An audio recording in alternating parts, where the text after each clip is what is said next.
The keys were dull and yellowed by age. Most of the letters and numbers had been rubbed off at some point in time. The body looked clean. But when Brian leaned in to get a closer look, a faint whiff of rust reached his nose. Yet, despite the obvious flaws, Brian had to have the typewriter. How much?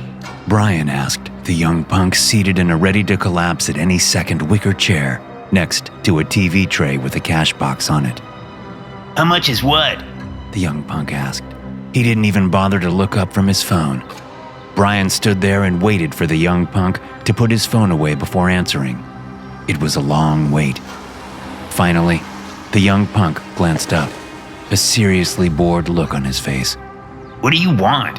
The young punk asked. He started to go back to his phone, but Brian placed a hand on the screen.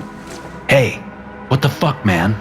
The young punk yanked his phone away and tried to stand up, but the ready-to-collapse at any second wicker chair kept shifting and warping, making it impossible for the young punk to stand. He gave up and settled back instead, pretending that was what he wanted to do the entire time. The typewriter, Brian asked. How much? Does it work? The young punk asked. It doesn't have the ribbon, Brian replied. The young punk blinked at him. It needs a ribbon for the keys to stamp. That's how letters end up on the paper. The young punk continued to stare. The ribbon is the ink, Brian said. Yeah, I know that. The young punk snapped at Brian. So does it work or not? I don't know, Brian said, getting frustrated with the kid. That wasn't good. Frustration led to anger. The young punk couldn't be older than his mid-20s. Brian was twice his age plus a little more. He could have been his father. Not that he wanted a brat like that as his son. Kids were a burden. They sucked the life right out of you. The young punk licked his lips, glanced over at the typewriter, then looked back to Brian. Maybe it works great, the young punk said. 200. What? Are you nuts? Brian nearly shouted.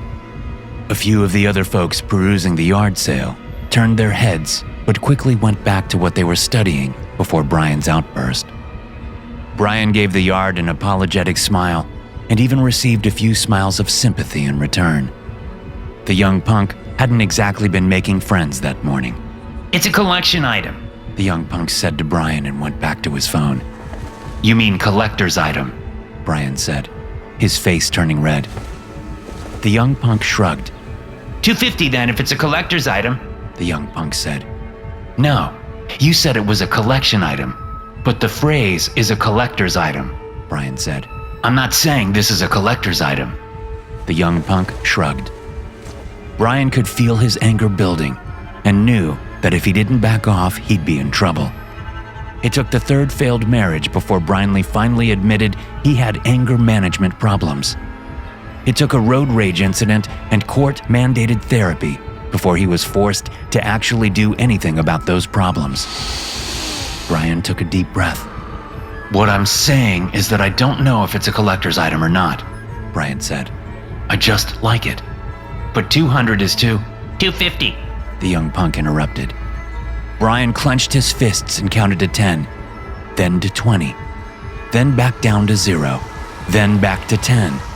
He breathed in through his nose and out through his mouth. The young punk looked up. You having a stroke or something, old man? The young punk asked. You need 911? Brian let the old man remark go. He was bald with a paunch, and his beard had been more white than red for a few years. I'll give you 50, Brian said, and fished 2 20s and a 10 out of his pocket. The young punk looked at the cash and laughed. Venmo only, the young punk said. You won't take cash? Brian asked. Who doesn't take cash? The young punk pointed at himself. And it's 250. Then what the hell is the cash box for? Brian asked. It's for sale, $10, the young punk said. Brian took a look around the front yard, which was filled with brown dirt and dead grass instead of the nice manicured lawn that had been there for years. Brian had lived in the neighborhood for more than 2 decades. He'd suffered through his 3 marriages in a bungalow just around the corner. So he'd watched the yard go from respectable to sad ever since the husband of the house had passed. Brian had heard that the widow had died also. He had swung by to see if anyone was at the house and if there was going to be a service he could attend. Instead, Brian found a punk kid sitting in a ready-to-collapse wicker chair and most of the house's contents set randomly around the front yard. A handmade sign declaring yard sale was duct-taped to an ancient console television set by the sidewalk. You aren't selling anything because you're only taking Venmo, Brian said. You'd sell more if you took cash. It's all going to the dump tomorrow, so what do I care? The young punk replied. $2.50, old man. Venmo or fuck off. Was this your grandparents' place? Brian asked. Not no more, The young punk replied. He sighed. Jesus Christ, do you want the typewriter or not? For 50, yeah, Brian said. Cash. The young punk snorted and smirked and kept his attention on his phone. He lazily lifted his left hand and made a shooting gesture at Brian. Go away, old man, The young punk said. I don't need your shit. Someone else will buy it. Like you said, it's a collector's item. It took every ounce of Brian's will not to slug the little punk-ass bitch in the face. But that would probably put him right in jail, considering his court-mandated anger therapy. So, instead, Brian threw the $50 in the punk's face, turned, picked up the typewriter, and walked off. Hey! The young punk shouted. You can't take that! I bought it! Brian yelled over his shoulder, never pausing. He heard a few of the browsers snicker. No one tried to stop him, except for the young punk. The sound of wicker breaking reached Brian's ears, but he didn't slow down.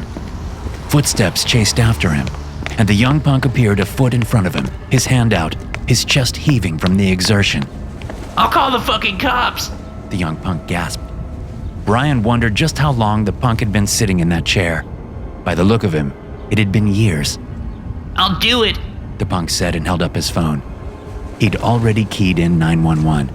You may want to have them call an ambulance too, Brian said. You look like you might have a heart attack.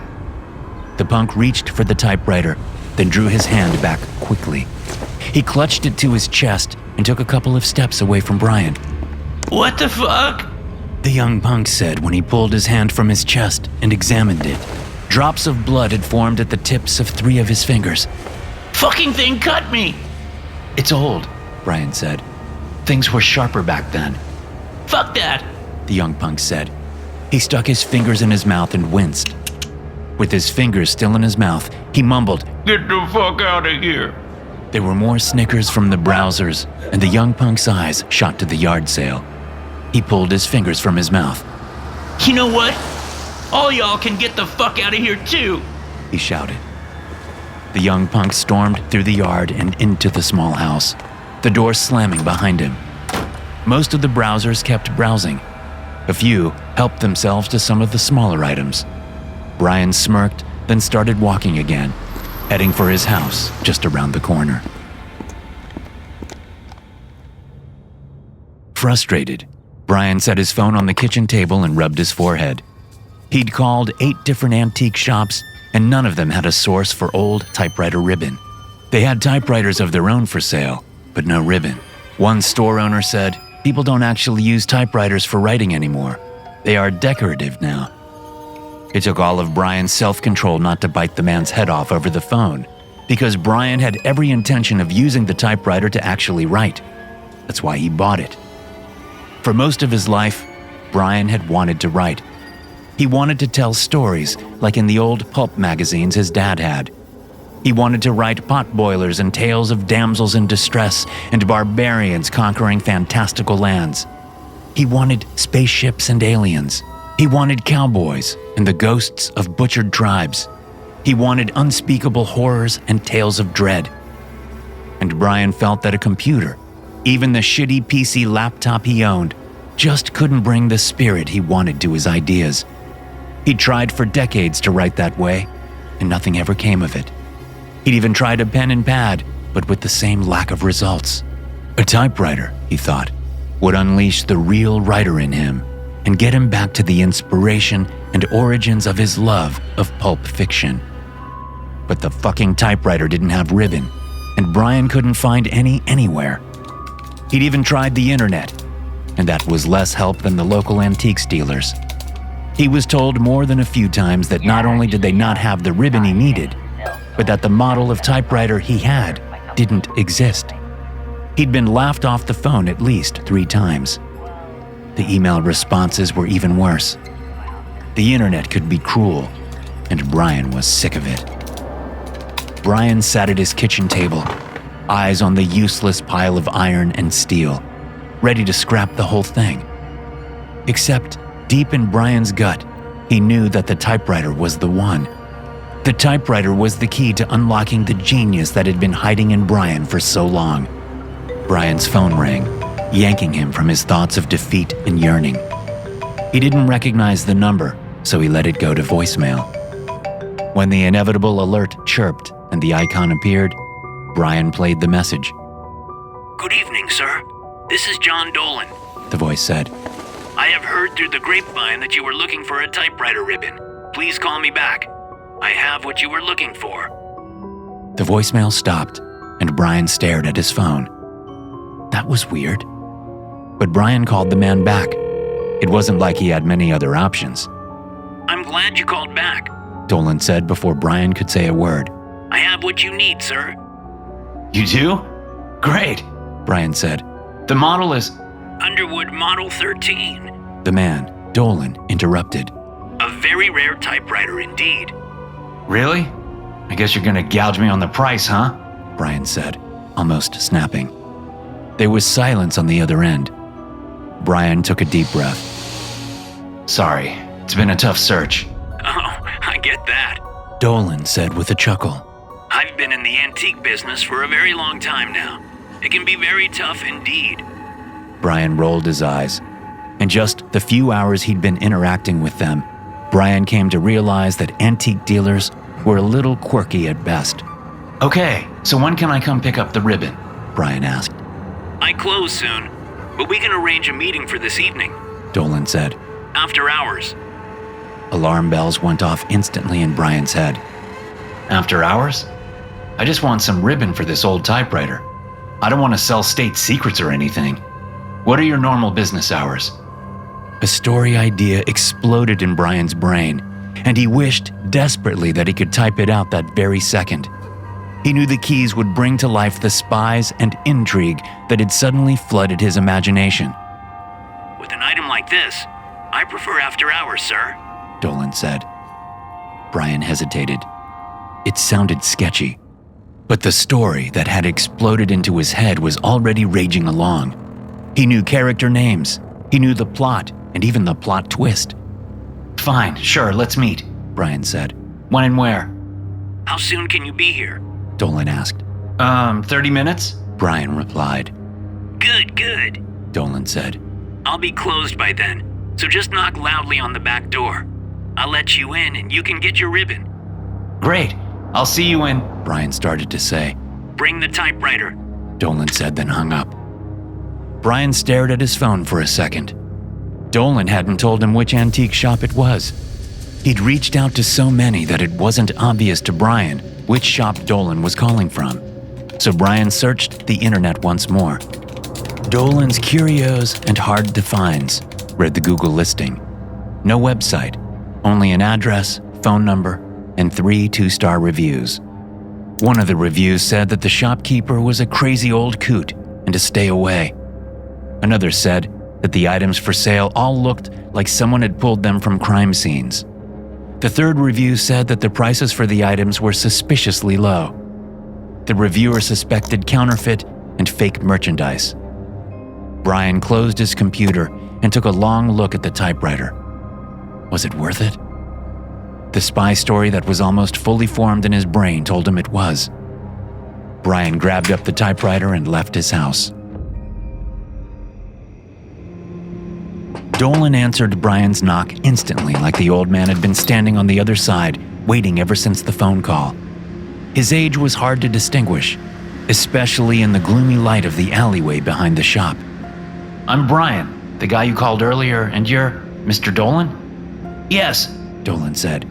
Please, come in. Dolan hurried Brian inside. He closed and locked the back door. This way, Dolan said, and led Brian through a maze of grandfather clocks and stacked chairs until they reached a space in the back room's corner that was set up like an office. A desk, a couple of chairs, and several dented, rusty filing cabinets filled the corner space. Dolan plopped down in the chair behind the desk and gestured at Brian to sit in one of the other chairs. Brian sat and set the typewriter on the desk's surface. Dolan studied the typewriter slowly, carefully, then locked eyes with Brian and smiled. The smile held zero warmth, and Brian began to wonder if he'd made a huge mistake. But that spy story was so real in his head. All he needed to do was get it out. The Underwood number 13, Dolan said, but it sounded more like he was talking to himself, so Brian didn't respond. Dolan smiled at Brian. He seemed to be waiting for something. Yup, and Underwood number 13, Brian said, breaking the awkward silence. He turned the typewriter around so Dolan could see the model name and number stamped into the back of the cast iron housing. I can't find a serial number though, Brian laughed. A few people told me that this model doesn't exist. It doesn't, Dolan said. officially. He waved at the typewriter. But it's not imaginary. We both can see it sitting right there. Then Dolan opened a desk drawer and pulled out a beat-up tin canister.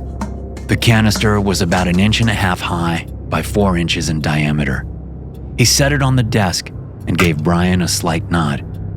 There you go, Dolan said. an ink ribbon that will fit this machine perfectly. Okay, great. Brian said, his skepticism building. How much? I only brought... Take it. Dolan said. Brian narrowed his eyes and studied the old man carefully. Dolan was in his late 70s, maybe. His skin was parchment thin and just as pale. The man looked like he hadn't had a good night's sleep since forever. A walking cadaver, his dad would have said. What do you mean, take it? Brian asked. It's yours. No charge. Dolan said. Consider it a courtesy between storytellers. Storytellers? Brian asked and shook his head. What does that mean? Dolan stretched his arms out. Every item has a story. So does every person. He set his arms on the desk and leaned forward. You just have to be willing to bleed for it. Are you willing to bleed for your stories, Brian? Brian laughed. Dolan did not. Is this a joke? Brian asked. Far from it. Dolan said. He smiled and leaned back. He nodded his chin at the canister. Take it, please. If for anything, as an apology for making you feel uncomfortable. Brian hesitated, but the story in him raged and fought to be free. Yeah, sure, fine, cool, no problem, Brian said. He reached out to take the canister. Dolan's hand slapped over his, grabbing on tight and squeezing until Brian winced. Hey! No returns, Dolan said and squeezed harder. Brian yanked his hand free, taking the canister with it. What does that mean? Brian asked. You're giving it to me for free, so why would I return it? Do you agree? Dolan asked. Do you? Will you take this ribbon as yours and never return it to my shop? Brian held the canister in his hands and felt something he hadn't felt in years. Hope. He nodded his head. Say it, Dolan said. Yeah, I promised to take this ribbon and never return it to the shop, Brian said. We cool? Dolan sighed heavily, and his entire body settled into the chair as if he was the most satisfied person in the world. Yes, we are cool, Dolan said. Great, Brian said and stood up. He leaned over the desk and studied the body. It goes right here. Let's see how it works. No, Brian, Dolan said as Brian started to open the canister. Brian's hands froze mid-twist. Take that home. You can see if it works there, but not here. Right. But if the ribbon isn't any good, then I don't want it, Brian said. Too late. Dolan replied. You already promised. The ribbon is yours. Now leave, please, and do not come back. Hey, listen, I'm not trying to be difficult or... Brian started. Please leave. Dolan said much more forcefully. Now. Brian's anger began to build, and he took a deep breath. Who the hell did the guy think he was? But something in the way the man looked at Brian told him to back off. And fast. After counting to 10, Brian picked up the typewriter and shook his head. Well, Mr. Dolan, it's been weird, he said, then turned and left. When he reached the back door, he was about to call for Dolan to come and unlock it. But he could see by the deadbolt's position that the door was already unlocked. Brian shifted the weight of the typewriter to his hip and opened the back door. He took one last look in Dolan's direction, but the man was hidden by the maze of old and broken junk. As Brian left, he swore he heard faint laughing coming from the corner of the back room. Brian had a room set aside as a small office in his bungalow. The room had been one of the many sources of friction between him and his last wife. She wanted to use it as a craft room, or even as a mini solarium since it got so much light. But Brian had insisted it was the space he needed for writing, even though he hadn't written anything in it since he'd bought the house with his first wife. She left him the house, but took everything else. The sun had long set, so Brian turned on the small lamp after setting the typewriter down in the middle of the desk. He took a couple of steps back and admired the piece of machinery. It was solid and beautiful. They made things to last and look amazing back then. The story burned to be written, so Brian didn't waste any time. He got himself some coffee, sat down at his desk, and opened the canister. The first thing that Brian noticed was the smell. Coppery and rancid. Not rotten per se, but close. Images of butcher shops and slaughterhouses filled his mind, and he laughed. Slow down now, he said to himself. Let's write the first story before we lose any ideas. Brian had watched a YouTube video earlier, so he knew how the process worked. In the canister was a thin metal wheel with typing ribbon spooled around it. Brian set the spool inside the typewriter and clicked it into position. He then threaded the ribbon carefully and slid the other end into a second spool that was already locked into place on the other side of the typewriter's interior. Here we go, Brian said as he cracked his knuckles and started typing. And typing. And typing. By the time Brian finished typing, the sun was coming up outside and the birds were beginning to wake up. Brian blinked a few times. His head was fuzzy and his eyes were blurry. His coffee had run out hours before, but he never got up to refill his mug. He stared at the pages before him. 32 fully typed pages were neatly stacked next to the typewriter. He had no recollection of taking pages out of the typewriter. He had no recollection of putting blank sheets in. And the more he thought about it, he had no idea what he even wrote. But he was so tired that he could barely focus, so he stood up on numb and wobbly legs and staggered his way to his bedroom where he collapsed diagonally across his bed, fully clothed. He was asleep immediately and didn't move from his bed for the next 12 hours. When Brian awoke, it was dark outside once more, and his stomach was growling. Brian slowly got up, took a quick shower, and walked into his kitchen with just a towel on. He turned the coffee pot back on, too tired to make a fresh batch, and waited for the old coffee to slowly heat up. While he waited, Brian searched his fridge for anything to eat. Finding some old pizza, Brian munched on that until the coffee was warm enough that he could dissolve some sugar in it. Then, with only his towel on, Brian made his way to his office where the 32 pages waited for him. Brian set the coffee down, picked up the pages, and started to read. But he was instantly confused by what he saw. Not the words so much, although they seemed brand new to him even though he was the one that had written them. No, it was the color of the words that was the problem. Instead of black ink, the words were in red, but he wasn't sure how. He set the pages aside and stood up, leaning over the typewriter so he could peer inside the body. Nope, the ink on the ribbon was black. The ribbon wasn't even half and half, as he had seen online where some ribbons had a top half that was black and the bottom half was red. The red ink was meant for corrections and editing if you engaged a specific shifter. But Brian's typewriter didn't have that shifter, so even if the ribbon was half and half, he wouldn't have been able to use the red ink. Except all of the words he'd typed the night before were in red. There was no denying that. Brian was confused, to say the least. But his curiosity over what he'd written started to dominate his worry at how he'd written them. So Brian sat down, picked the pages back up, and began to read. He went through those 32 pages over and over, and each time he read the story, he was more impressed at himself. It was a damn good story.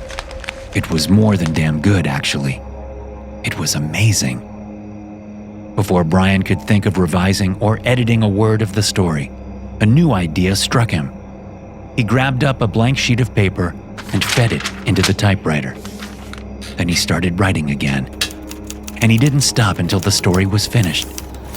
Again, the sun was already rising and the birds were chirping. 48 pages were stacked in a second pile next to the first one. Brian got up and staggered to his bedroom and was out as soon as he fell across his bed. For the next week, all Brian did was type, drink coffee, scrounge what little food he had in his fridge, and pass out across his bed. He'd stopped showering or even getting dressed. He only wore a pair of ratty boxers after day 3. In all, Brian had written exactly 13 short stories, and he thought they were brilliant. He honestly did. He couldn't wait to write more and more. His dream had finally come true, and Brian was soon fantasizing about all the acceptance emails he'd get from publications wanting his stories. Then, on the 8th day of typing, Brian froze in mid-typing. He wasn't sure why he froze. The story in him was alive and vivid, and he knew he could keep going for several more hours. Then he looked at the sheet of paper on the roller before him and cocked his head. It was blank, completely empty of words. Brian tapped the keys and nothing happened. Yes, they clacked and clicked, but no words appeared on the paper. He stood up and leaned over so he could see the ribbon. The spool on the left was empty, and the permanent spool was full. "No," Brian whispered. No. It can't be empty already." Then he looked at the many stacks of paper on his desk and realized it was true. Brian had used up all of the ribbon in 1 week. For a few seconds, Brian was stunned. The story that had been so vibrant in his imagination was suddenly gone. Only a dull buzzing at the back of his head existed. Brian knew that buzzing. He took several deep breaths, but they didn't make a difference. The buzzing built and built until it consumed him. With a guttural roar, Brian punched the typewriter as hard as he could. Over and over and over, he smashed his fist into the cast iron body until his knuckles split open and blood flew everywhere. The pain finally kicked in and overrode his rage. Brian stopped and clutched his hand to his chest. He looked down and winced. He'd mangled the hell out of his hand. Okay, not good," Brian said, the buzzing still audible inside his head. He turned to leave the office, but a sound stopped him. The sound of the carriage return bell. Brian slowly turned around to see that every word he'd typed without ink was now there on the page. In red, of course. The buzzing in his head faded out, and the story he'd been writing came slamming back in. Despite bleeding profusely from his shredded knuckles, Brian sat down and got back to work. He typed and he bled. He bled and he typed. Neither stopped for hours. When the ribbon ran out of ink for the 4th time, Brian was so weak he could barely read the fruits of his labor. He had produced dozens and dozens of short stories, all of them brilliant. He could hardly believe that the words on the pages were his. They were so damn good. So damn good that Brian was certain he could take the next step and start on a novel. But there was one problem. Brian was weak. Very weak. Even the occasional meals he ordered from DoorDash didn't seem to give him energy, and coffee had stopped working weeks before. which was right about the same time that his job had called to say that he was let go and didn't need to bother coming in. They'd have someone drop off his personal belongings. Brian couldn't give two shits about his job. All he cared about was writing more stories, so he hung up before the HR person had even finished speaking. Then he'd gotten back to work, his real work. But that had all come to a halt when Brian couldn't bleed anymore, not without serious consequences. Maybe those consequences are worth it, he thought, Dolan's words racing through his mind. Maybe I can squeeze out just a little more. But he was too weak to try. When the doorbell rang, Brian barely had the strength to stand and make his way to his front door to answer it. Hey, the DoorDash driver said, holding a large paper bag up and shoving it at Brian. I was gonna leave it on the porch if you took much longer, man. Brian took the bag, then paused. What? The driver asked, giving Brian a challenging look. Then the driver paused, too. I know you, right? You live around the corner, Brian said when he realized he was looking at the young punk who had sold him the typewriter. No, I don't, the young punk said. I live across town. Then he snapped his fingers and pointed at Brian. You're the asshole that stole that typewriter from me. I paid you $50, Brian said and started to close the door.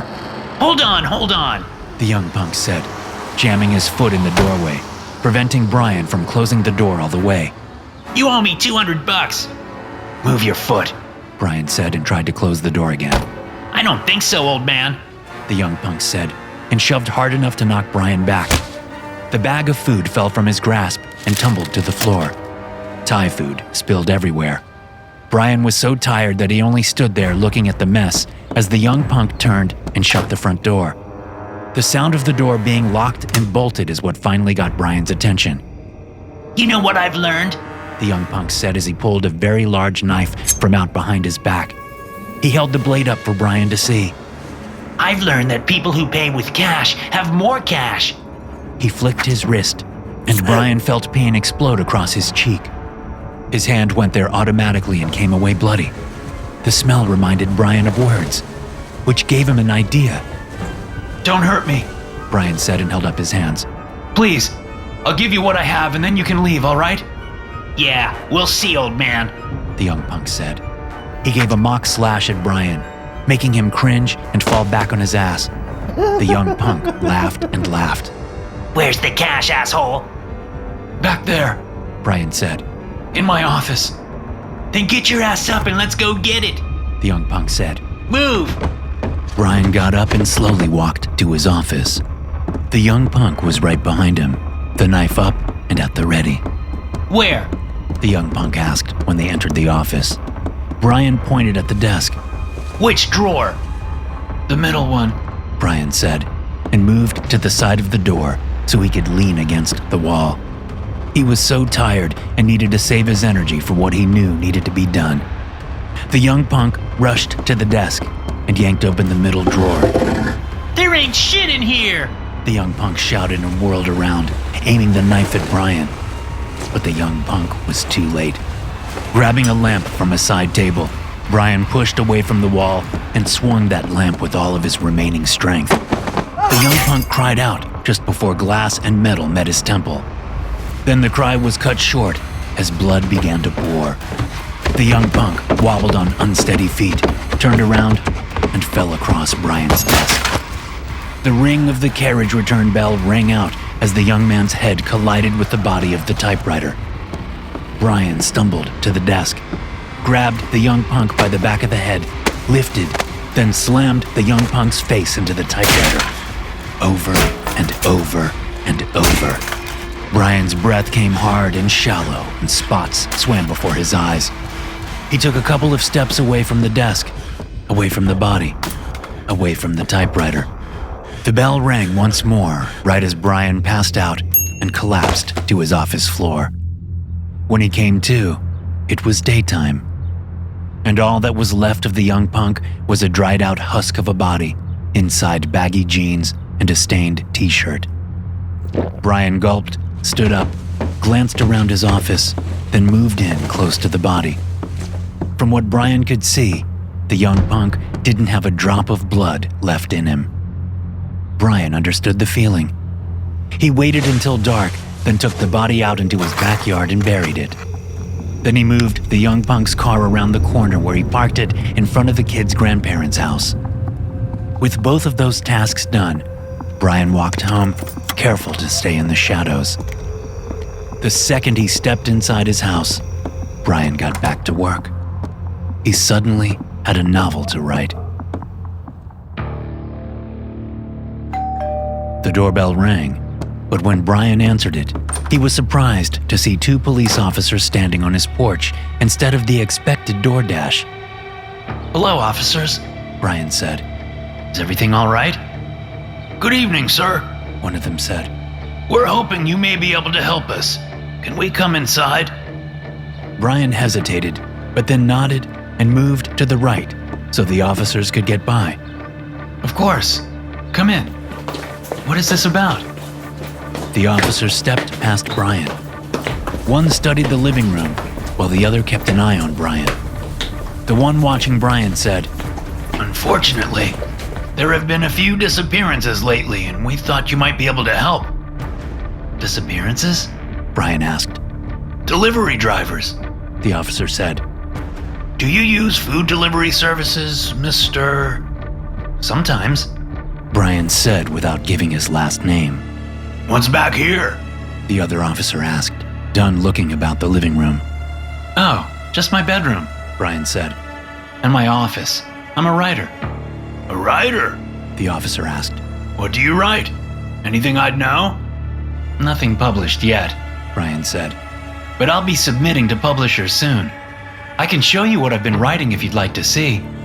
I really don't know anything about missing delivery drivers, so I'm probably not going to be much help on that.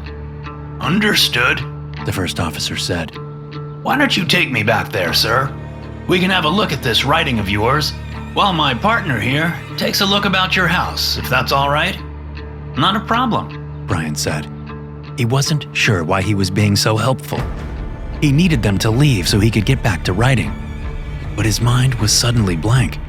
What he'd been in the middle of writing was gone. But Brian figured he knew how to fix that.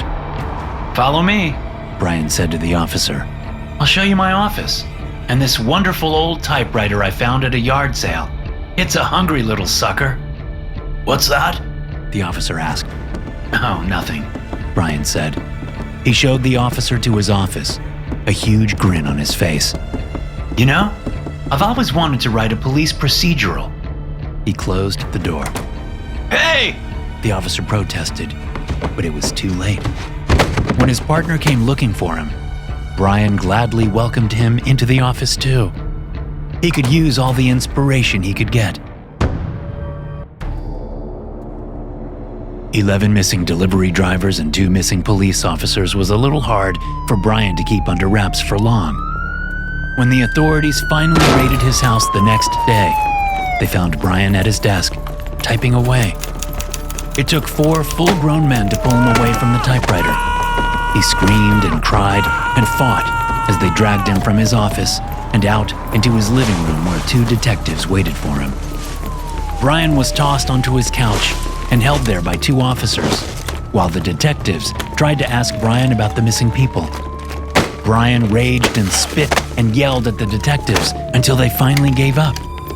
Take him away, one said, as the officers dragged Brian out of his house and threw him into a waiting cruiser. The detectives made their way back to Brian's office. They found 13 manuscripts neatly stacked and typed in red.